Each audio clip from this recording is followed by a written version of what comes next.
নমস্কার বন্ধুরা, আজকের সাসপেন্স স্টোরি চ্যানেলে আপনাদের সকলকে স্বাগত। আমাদের গল্পগুলো আপনাদের যদি ভালো লেগে থাকে তাহলে অবশ্যই আমাদের চ্যানেলটিকে সাবস্ক্রাইব করে আমাদের পাশে থাকবেন।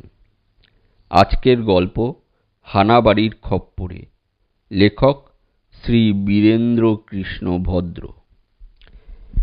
বাগবাজারে গোবর্ধনের বাড়িতেই আড্ডাটা আমাদের প্রায় জমত। গোবর্ধন বড়লোক নয়, অতি সামান্য গৃহস্থ। একটি ছোটোখাটো কারখানা চালায়, আর চালায় এই আড্ডা। সদা হাস্যময় রোগা ছিপছিপে মানুষ। সংসারে আপনজনদের দেশে রেখে একটি বন্ধুর বাড়ির বৈঠকখানা ভাড়া নিয়ে সে থাকে, এবং সেই বৈঠকখানায় আড্ডা দিতে আসে হরেক রকমের মানুষ। বড় রাস্তার ঠিক ধারেই ঘরখানি। সন্ধে হতে না হতেই গোবর্ধন ধুনো গঙ্গাজল দিয়ে আড্ডার উদ্বোধন করে। তারপর একে একে লোক জমায়েত হতে থাকে। সেখানে আসে গাইয়ে বাজিয়ে উকিল, ব্যবসাদার, ডাক্তার ও আরও নানান ধরনের লোক। বৈঠকখানার একটি কোণে চায়ের জল চড়ানোই থাকে। মাঝে মাঝে আড্ডাধারীদের পয়সায়, মাঝে মাঝে বা গোবর্ধনের খরচায় চা, মুড়ি, বেগুনি, ফুলুরি আসে। আর সেই বস্তুগুলির সৎ ব্যবহার করতে করতে দুনিয়ার যাবতীয় বস্তু নিয়ে আলোচনা শুরু হয়। গোবর্ধনের সময় সময় চায়ের খরচ বেড়ে যায়, কিন্তু তাতে তার দুঃখ নেই। 5টা লোক এসে তার ভাঙা তক্তপোষে বসে যে গল্পগুজব করে যায়, তাতেই তার আহ্লাদ ধরে না। কোনোদিন লোক সমাগম কম হলে সে রাস্তা দিয়ে একটু চেনা মুখ দেখলে তাকে ধরে এনে বৈঠকখানায় বসায়, চা দেয় ও একটু আড্ডা দিয়ে নেয়। আষাঢ়ের সন্ধে, তার ওপর আবার ছুটির দিন। টিপটিপ করে বৃষ্টি পড়ছে। ঘরের মধ্যে কুণ্ডুমশাই তার নোয়াপাতি ভুঁড়িটি নিয়ে ভূপাল ঘোষের সঙ্গে গীত চর্চা করছেন। কেষ্ট আর মাখনলাল পাড়ার কোবরেজ মশায়ের সঙ্গে একজন সিনেমা শিল্পীর পেটের অসুখ হতে কজন ডাক্তার এসে সারাদিন তার বাড়িতে বসেছিল তাই নিয়ে তর্ক জুড়ে দিয়েছে। গোবর্ধন চা করছে, এমন সময় বৃদ্ধ সন্তোষবাবু সেখানে ছাতা নিয়ে ঢুকলেন। সন্তোষবাবু প্রবেশ করতেই সকলে আলোচনা বন্ধ করে তাকে সাদর অভ্যর্থনা জানাতে ব্যস্ত হয়ে উঠলেন। ব্যস্ত হওয়ার কারণ ছিল, সন্তোষবাবু এলে আড্ডাটা জমত খুব। যেহেতু সন্তোষবাবু এমন সব উদ্ভট খবর আনতেন যা কেউ বিশ্বাস করত না মোটেই, কিন্তু মজাদার বলে সেগুলো শুনতে ভালো লাগত সবারই। নবাগত কোনো লোক এসে কিন্তু তার পক্ষে বিভ্রান্ত হয়ে পড়া ছাড়া উপায় ছিল না। কারণ সন্তোষবাবুর হৃষ্টপুষ্ট চেহারা, গাম্ভীর্য ও প্রাচীন বয়সের একটা ব্যক্তিত্ব লোককে বুঝতেই দিত না যে বক্তা যা বলছেন তা সবই গাঁজাখুরি গল্প। এর মধ্যে সত্যের ভাগ আদৌ আছে কিনা সন্দেহজনক। বিশ্বাস না করলেও সময় সময় অবিশ্বাস্য ব্যাপার শুনতে ভালো লাগে, এবং তাতে আড্ডাও জমে ওঠে। তাই আড্ডার একটি স্তম্ভ ছিলেন এই ভদ্রলোক। তবে সময় সময় সন্তোষবাবু এমন মাত্রাতিরিক্ত আজগুবি কাহিনী ফাঁকতেন যা শুনলেই বোঝা যেত ডাহা বাজে কথা, এবং এটি সন্তোষবাবুর সকপল কল্পিত। কিছুদিন আগে তখন আসামে নাগাদের খুব উৎপাত চলছে। সেই সময় একদিন অতি গম্ভীর মুখে সন্তোষবাবু আড্ডায় প্রবেশ করলেন। গোবর্ধন জিজ্ঞেস করলে, কি ব্যাপার কি সন্তোষবাবু, আজ এত গম্ভীর কেন? সন্তোষবাবু চেয়ারে গা এলিয়ে দিয়ে বলে উঠলেন, আর গম্ভীর, অবস্থা খুব গুরুতর, নাগারা বোধহয় এসে পড়ল। কেষ্ট জিজ্ঞেস করলে, কোথায় আসছে মশাই, আসামে? সন্তোষবাবু ভ্রু কুঞ্চিত করে বলে উঠলেন, আসামে হলে তো বাঁচা যেত, খাস কলকাতায় পাকিস্তানিদের নিয়ে ঢুকে পড়বার চেষ্টা করছে। 7-8 দিনের মধ্যে যে কি হবে বোঝা যাচ্ছে না। কুণ্ডুমশাই তাকিয়ায় ঠেস দিয়ে এতক্ষণ বসেছিলেন। সন্তোষবাবুর কথা শুনে একটু মুচকি হেসে জিজ্ঞেস করলেন,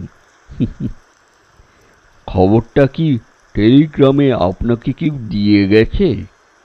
সন্তোষবাবু বিরক্ত হয়ে বলে উঠলেন, টেলিগ্রামে কেন দেবে?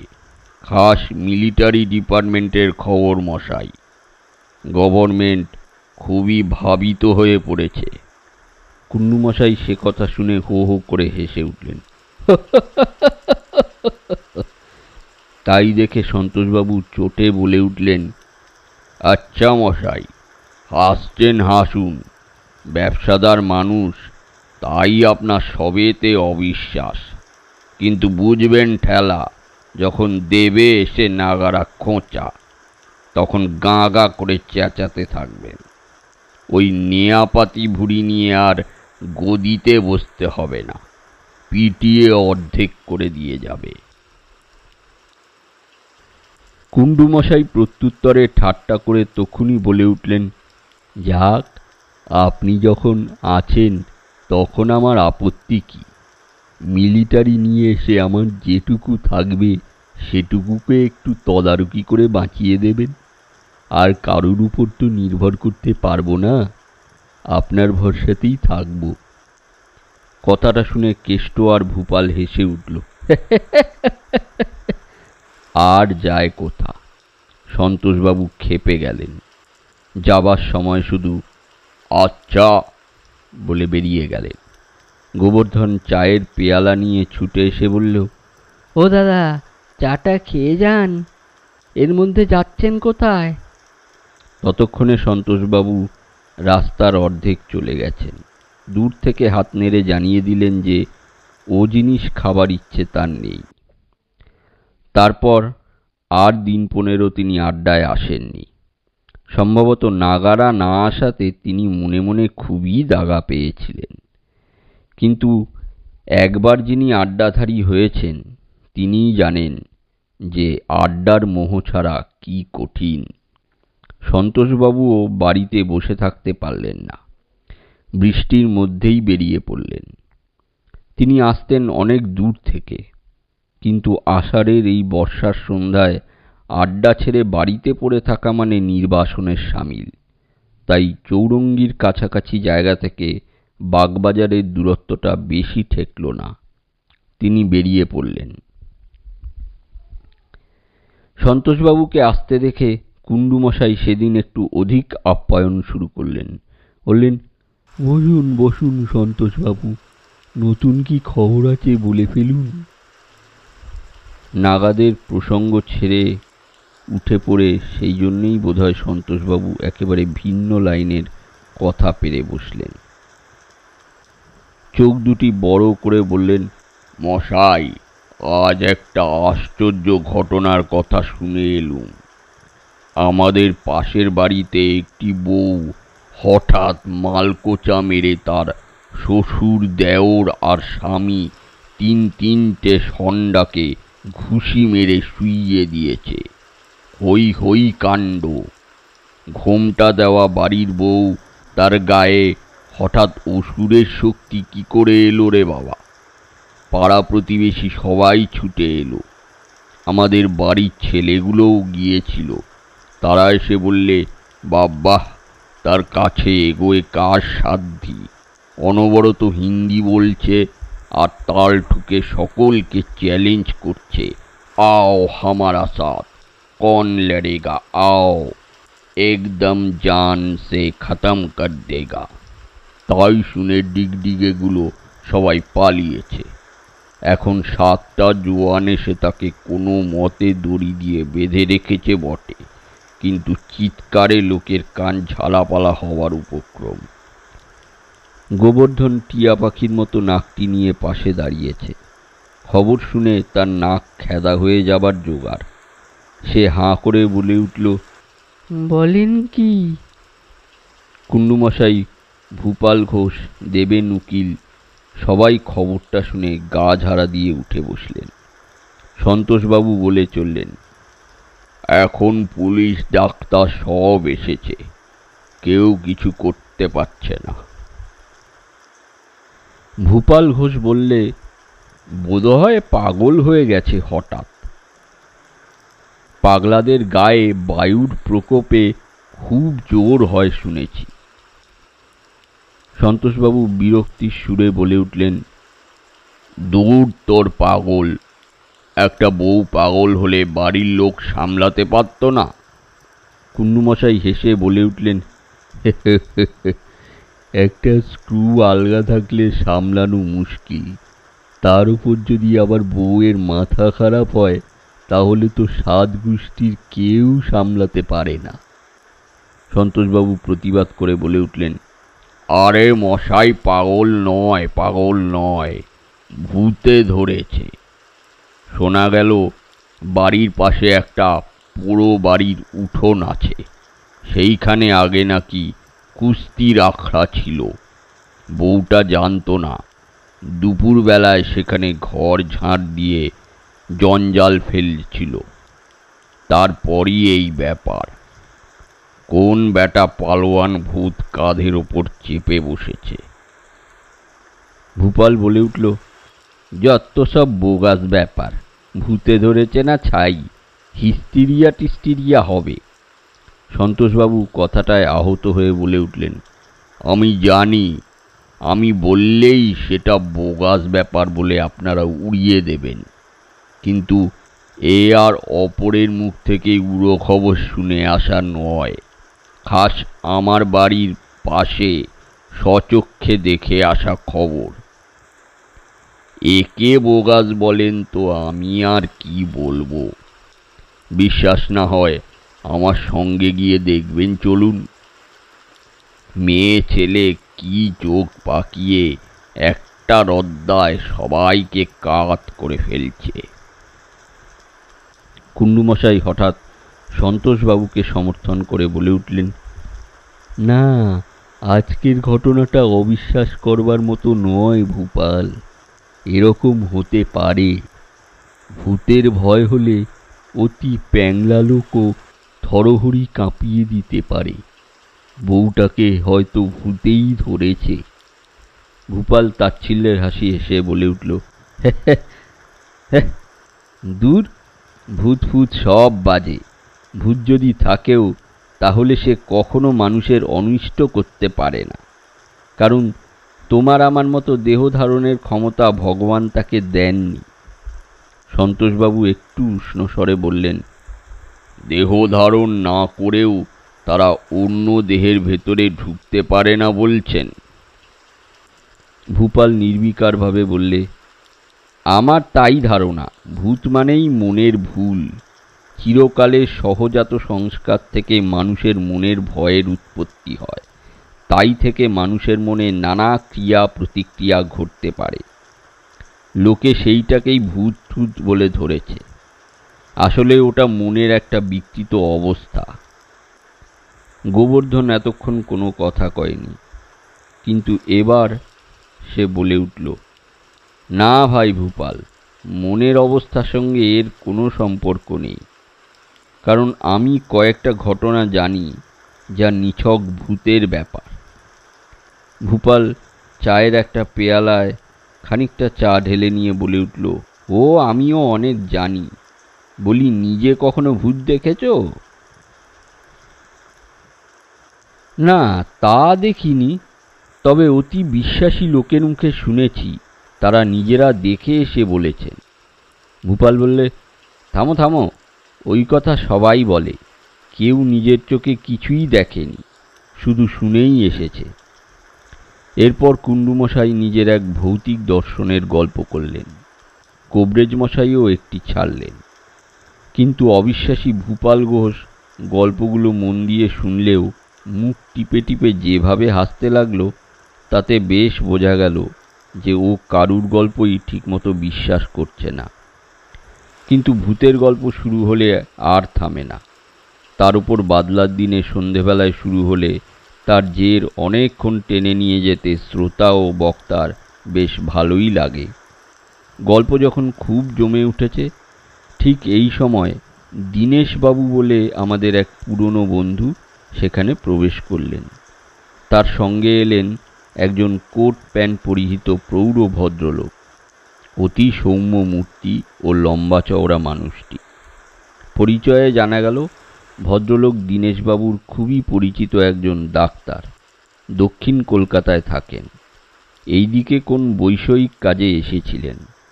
হঠাৎ দীনেশবাবু আমাদের আড্ডাটাকে দেখাবার জন্য তাকে জোর করে টেনে এনেছেন।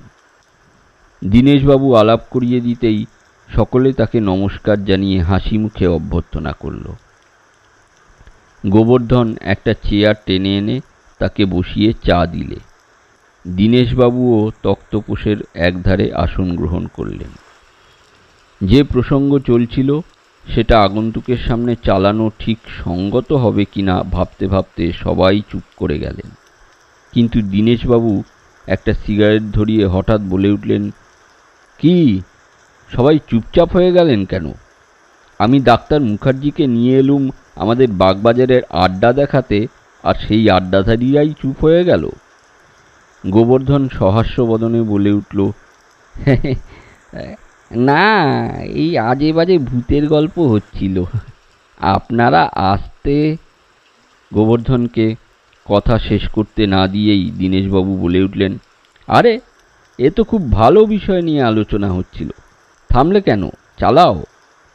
সেই সময় ভূপাল হঠাৎ বলে বসল, না না, ওসব কি আজে বাজে কথা, এই নিয়ে শুধু সময় নষ্ট করে লাভ নেই। তার চেয়ে পলিটিক্স নিয়ে আলোচনা ঢের ভালো।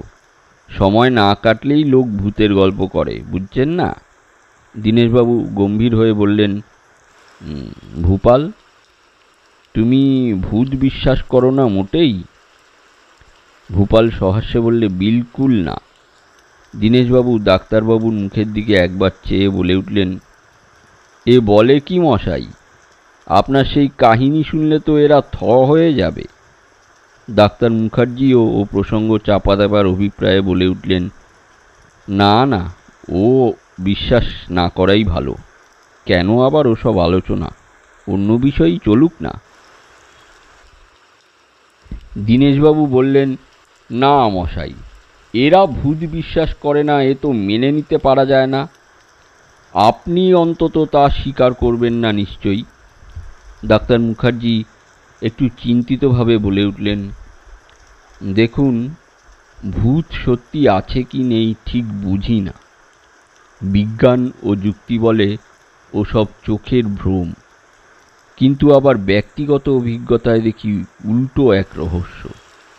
হয়তো ভুলই হবে, কে জানে, সত্যি একটা মিস্ট্রি। যাক, ও প্রসঙ্গ থাক।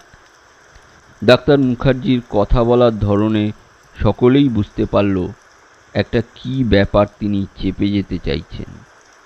তাছাড়া দীনেশবাবু ঘরে ঢুকেই বলেছিলেন যে সে ব্যাপার শুনলে থ হয়ে যাবে। সে কথা শোনা অবধি সবারই কৌতূহল বেড়ে উঠেছিল খুব। কুণ্ডুমশাই, সন্তোষবাবু, গোবর্ধন, মায়, ভূপাল ঘোষ পর্যন্ত যখন ডাক্তারবাবুকে সেই কাহিনী বলার জন্য পীড়াপিড়ি শুরু করে দিল, তখন ডাক্তার মুখার্জি বাধ্য হয়ে সেই কাহিনী বলতে আরম্ভ করলেন। ডাক্তার মুখার্জি বললেন, দেখুন, ভূত আমি কোনোদিনই বিশ্বাস করতাম না, আজও যে পুরোপুরি করি তাও নয়।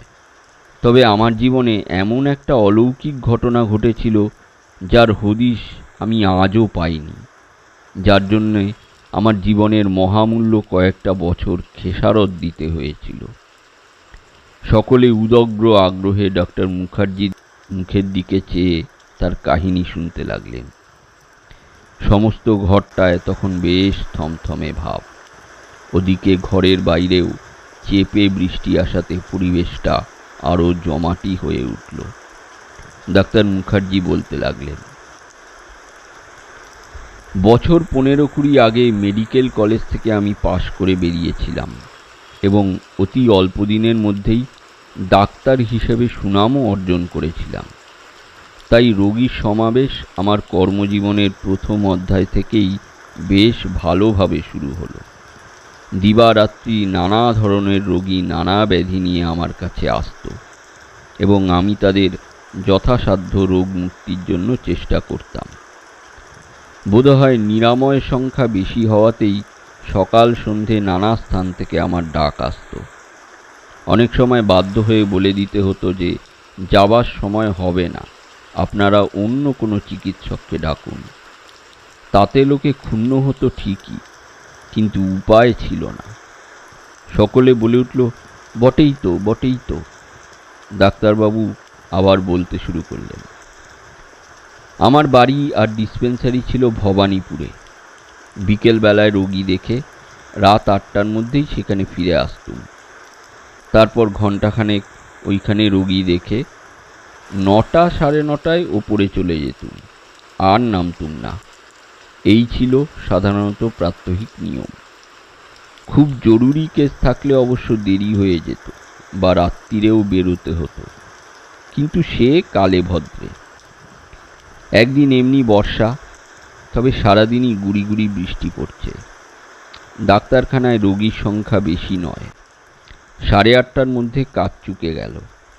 ডিসপেন্সারি থেকে কম্পাউন্ডারকে সকাল সকাল ছুটি দিয়ে বলে দিলুম, তুমি যাও, আজ আর এখন কেউ আসবে না মনে হচ্ছে।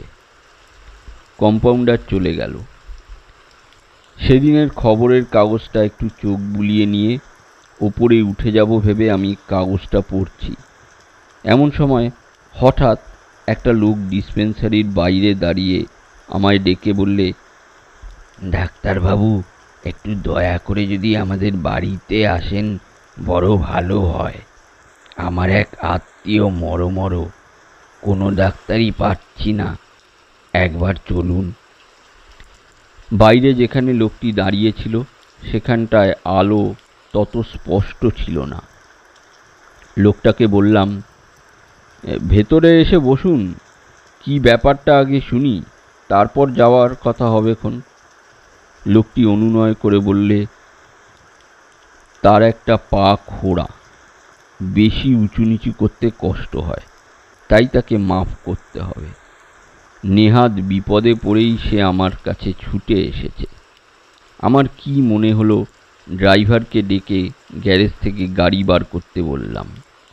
লোকটি বাইরেই দাঁড়িয়ে রইল। গাড়ি এসে দাঁড়াতেই লোকটি সামনের সিটে ড্রাইভারের পাশে গিয়ে বসল। আমি চাকরকে ডিসপেন্সারি বন্ধ করতে বলে গাড়ির পেছনে গিয়ে বসলাম। গাড়ি স্টার্ট দিলে জিজ্ঞাসা করলাম, কোথায় যেতে হবে? লোকটি বলল, বালিগঞ্জ সার্কুলার রোড। গাড়ি সেই দিকেই এগিয়ে চলল। যেতে যেতে পাশ থেকে লোকটির মুখ দেখে আমি শিউরে উঠলুম। এ কি বিশ্রী চেহারা! মানুষের এরকম চেহারা হতে পারে? এ আমার ধারণার বাইরে ছিল। তাই তো, এই কদর্য লোকটার কথা শুনে যাওয়াটা কি ঠিক হচ্ছে? গাড়িটাকে ঘোরাতে বলবো নাকি? ইত্যাদি নানা কথা আমার মনে হতে লাগলো। আবার সঙ্গে সঙ্গে কৌতূহলও হলো, দেখা যাক না কি হয়। সন্তোষবাবু এই সময় বলে উঠলেন, ওহ, আপনার সাহস আছে মশাই, রাত্রিরে একটা অপরিচিত লোকের সঙ্গে এইভাবে যাওয়া খুব বাহাদুরির কথা। ডাক্তারবাবু একটু হেসে বললেন, দেখুন, আমরা ডাক্তার মানুষ বিপদে পড়েছে শুনলে মনটা ছ্যাঁত করে ওঠে। যদি সময় মতো গেলে একটা প্রাণ বেঁচে যায়, এই ভাবনাটাই তখন বেশি হয়। তাছাড়া বরাবরই আমার সাহস ছিল খুব। গভীর রাত পর্যন্ত কতদিন একা কলেজে মরা নিয়ে কাটাকাটি করেছি, কোনো ভয় হয়নি। রাত্রে কত অন্ধকারে ঘরে মুমূর্ষু রোগীকে দেখতে গেছি, চোখের সামনে কত মৃত্যু হয়েছে, তবু ভয় পাইনি কোনোদিন। তবে আজকের মতো ডাক কোনো দিনই আসেনি, বিশেষ করে একেবারে একটা অপরিচিত জায়গা থেকে, আর এই রকম রাতে। গোবর্ধন চোখ বড় বড় করে বলে উঠল, তার উপর আবার ওই বিকট মূর্তির সঙ্গে যেতে হচ্ছে। ডাক্তারবাবু বললেন, হ্যাঁ, তা যা বলেছেন, তবে আমার মনের জোরটা ছিল খুব, সেই জন্য ওকেও গ্রাহ্যের মধ্যে আনলাম না। চুপচাপ বসে রইলাম গাড়িতে। তখন বালিগঞ্জ সার্কুলার রোডে এত বাড়ি ছিল না। অধিকাংশ জায়গা ছিল ডোবা আর জঙ্গল। দূরে দূরে বড় বড় লোকের এক একটা বাড়ি, ও তাও রাস্তার উপরে নয়, সামনে অনেকখানি ছাড়া জায়গার পর। রাস্তার আলো এত দূরে দূরে যে হেডলাইট জ্বালিয়ে ছাড়া গাড়ি নিয়ে এগোনো মুশকিল। জনহীন অন্ধকার পথ দিয়ে ঘুরে একটা বাগানের সামনে লোকটা গাড়ি রাখতে বলে নামলো। আমিও তার পিছন পেছন চলতে লাগলাম। বললাম, এখানে আলো টালো নেই দেখছি। লোকটি শুধু অস্ফুট স্বরে জবাব দিল, হ্যাঁ। আমার কিন্তু মনটা তখন বেশ দমে গেছে। ভাবলুম, তাই তো, লোকটার সঙ্গে রাত্রিবেলা এসে বোধহয় ভালো করলাম না। কি জানি ওর মনে কি আছে, গুন্ডা ডাকাতও হতে পারে।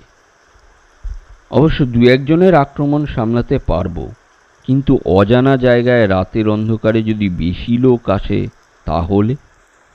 পকেট হাতড়ে দেখলুম একটা ছুরি আছে, আর আছে একটা টর্চ। তাড়াতাড়ি দুটো জিনিসই দুহাতে বাগিয়ে ধরে টর্চটা জ্বেলে ফেললুম। কিন্তু দুর্ভাগ্য এমনি যে তার ব্যাটারির শক্তি প্রায় নিঃশেষিত হয়ে এসেছে। তখন অতি মিটমিট করে আলো বেরোতে লাগলো তা থেকে। তাই জ্বালিয়ে লোকটিকে অনুসরণ করলাম। বাগানের শেষ প্রান্তে একটা জীর্ণ প্রকাণ্ড বাড়ি, কিন্তু সমস্ত চুপচাপ, একটা আলোও জ্বলছে না কোথাও। তখন আমার সত্যি কেমন গাটা ছমছম করতে লাগলো। যাক, দেখি কতদূর কি হয় বলে সেই লোকটাকে অনুসরণ করতে করতে একটা প্রকাণ্ড ভাঙা সিঁড়ির সামনে এসে পড়লাম। নির্বাক সঙ্গীটি অন্ধকারে তরতর করে উপরে দোতলায় উঠে গেল। আমি টর্চের ক্ষীণ আলোয় ধীরে ধীরে পা ফেলে উপরে উঠে গিয়ে একটা বারান্দার সামনে গিয়ে দাঁড়ালাম। বারান্দার মধ্যিখানে একটা হল ঘরের দরজা।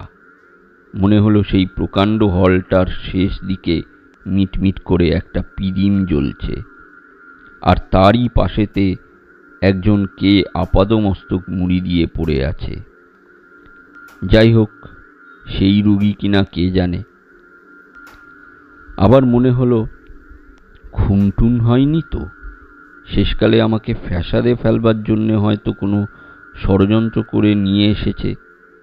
এ তো মহা বিপদে পড়লুম। কি করি তখন ভেবে পাচ্ছি না। বর্ষার ঝিমঝিম শব্দ ছাড়া মানুষের কণ্ঠের একটি আওয়াজও কোথাও পেলুম না। তখন আমার শরীরে কুলকুল করে ঘাম দেখা দিয়েছে, কিন্তু তবু জোর করে মনে সাহস আনবার চেষ্টা করছি আর ডাকছি, ও মশাই, কোথায় গেলেন? ও মশাই! কোনো সাড়া নেই কারোর। ঠিক এই সময় আবার টর্চের আলোটা নিভে গেল। আমি তখন বুঝতে পারছি না যে এটা স্বপ্ন দেখছি না বিংশ শতাব্দীতে কলকাতার এক প্রান্তে একটি ভাঙা বাড়িতে অসহায় নির্বান্ধব অবস্থায় একমাত্র একটি জীবিত মানুষ আমি দাঁড়িয়ে আছি। সমস্ত শরীর তখন ঠকঠক করে কাঁপছে। কেবল মনে হচ্ছে চতুর্দিক থেকে যেন অশরীরী মানুষেরা চাপা সুরে ফিসফিস করে কথা বলে চলেছে। আবার তারপরেই মনে হলো, ধুর, এসব মনের ভুল, নিজের মনের ভয়ের ছায়া। আসলে কোনো দুষ্ট লোকের পাল্লায় পড়েছি আমি। তবু একবার ডাক দিলাম, কিন্তু সে লোকটা কোনো সাড়া দিল না। আমার গলার আওয়াজ শুনে হলঘরের মধ্যে সেই কম্বল ঢাকা লোকটি শুধু ক্ষীণ কণ্ঠে বলল, ডাক্তারবাবু এসেছেন? আসুন এখানে, আমায় একটু দেখে যান তো। মানুষের কণ্ঠে সেই ক্ষীণ আওয়াজ পেয়ে আমি যে কী স্বস্তি পেলুম তা বলতে পারি না। সমস্ত ভয় আমার নিমেষে দূর হয়ে গেল। মনে হলো ওই অসহায় রুগী আমার আজকের দিনের শ্রেষ্ঠ বন্ধু। দ্রুত পদে আমি হলঘরের প্রদীপের কাছে এগিয়ে গিয়ে রোগীর সামনে দাঁড়িয়ে দেখলাম লোকটি আপাদমস্তক কম্বল মুড়ি দিয়ে পড়ে আছে। এর ভেতর থেকে কি করে কথা বলছে তাও তো বুঝতে পারছি না। কাছে কোনো বসবার টুল বা চেয়ার ছিল না। উবু হয়ে বসে জিজ্ঞাসা করলাম, কি হয়েছে আপনার বলুন তো? কম্বলের ভেতর থেকে একটু বিকৃত স্বরে আওয়াজ এলো, কি হয়েছে জানি না, একবার নাড়িটা দেখুন তো। বলেই সে একটি শীর্ণ হাত কম্বলের পাশ থেকে বাড়িয়ে দিল। আমি তখনও বিশেষ লক্ষ্য করিনি যে যে হাতটি ধরতে যাচ্ছি সেটি কি, কিন্তু হাত ধরেই আমি চমকে উঠে পিদিমের আলোয় দেখলুম এ কার হাত? এ যে কঙ্কাল, শুধু চর্মহীন সাদা সাদা হাড়ের আঙুল আর কবজি আমার দিকে তুলে ধরেছে।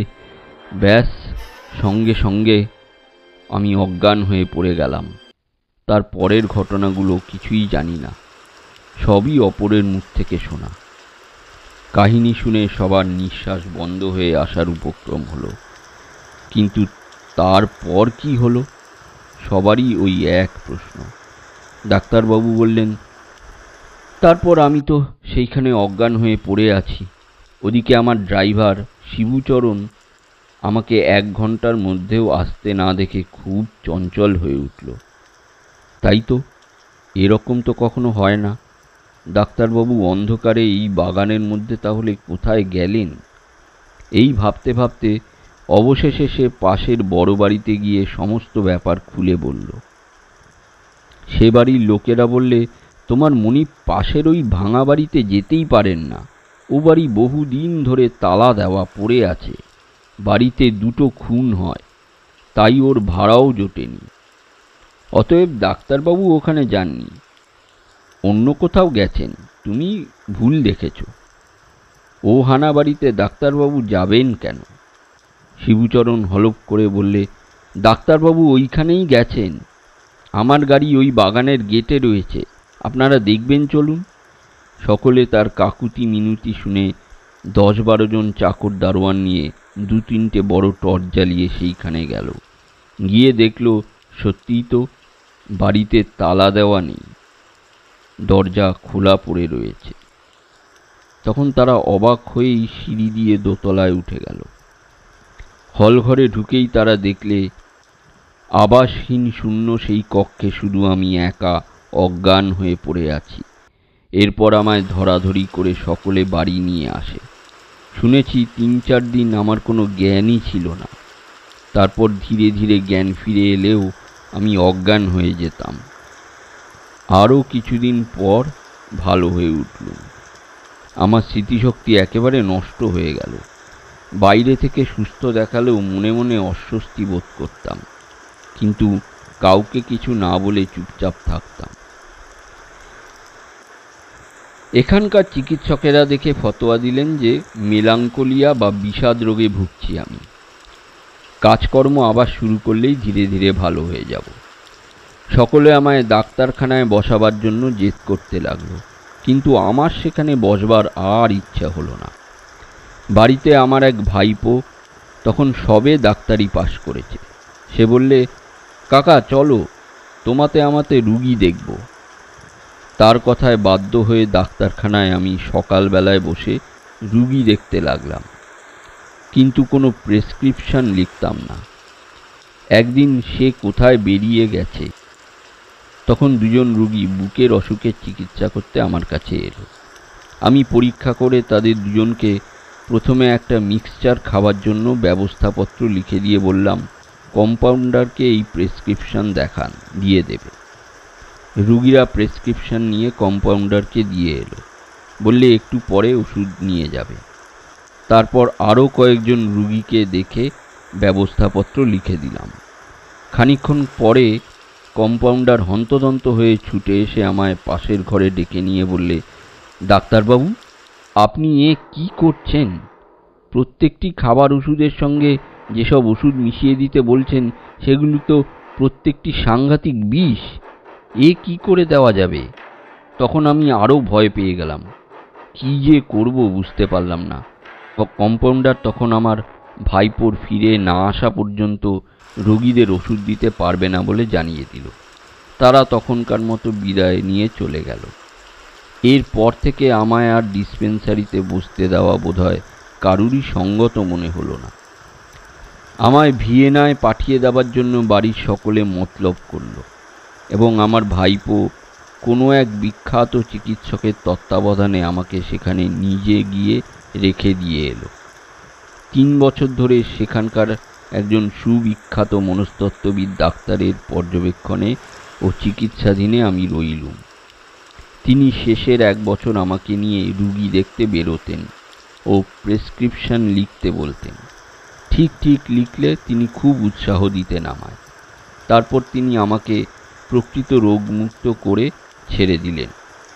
আশ্চর্য, স্মৃতিশক্তিও আমার ধীরে ধীরে ফিরে এলো। আবার চিকিৎসা ব্যবসা শুরু করলাম, আজও করছি। তবে রাত্রে পরিচিত লোক এসে ডাকলেও আমি আর সহজে যাই না। যদিও বা যেতে হয় তখন সঙ্গে লোক নিই। সকলে হাঁ করে ডাক্তারের এই অলৌকিক কাহিনী যেন গিলছিল।